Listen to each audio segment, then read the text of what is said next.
আসসালামু আলাইকুম। আজকে দেখাচ্ছি দুবাইয়ের ভাইরাল চকলেট। প্রথমেই এই যে একটি প্যানে মাখন নিয়ে নিলাম, এরপরে সেমাইগুলো ভেজে নিলাম। খেয়াল রাখতে হবে যেন সেমাইগুলো পুড়ে না যায়। এরপরে বাদাম গুঁড়া করে নিলাম, পেস্তা বাদাম গুঁড়া হয়ে গেলে আমরা এরপরে একটি মোল্ডে ডার্ক চকলেটটা নেব।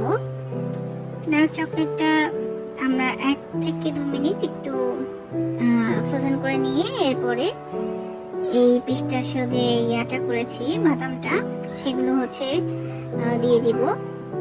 এই তো হয়ে গেল। কিছুক্ষণ পরে নামিয়ে নিব।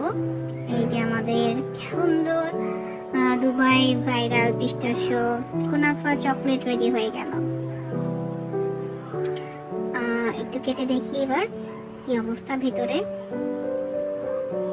কাটাটা সঠিক হয়নি, কিন্তু একদম সুন্দর হয়েছে।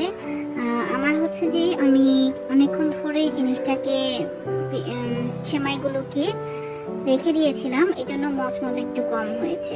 ধন্যবাদ।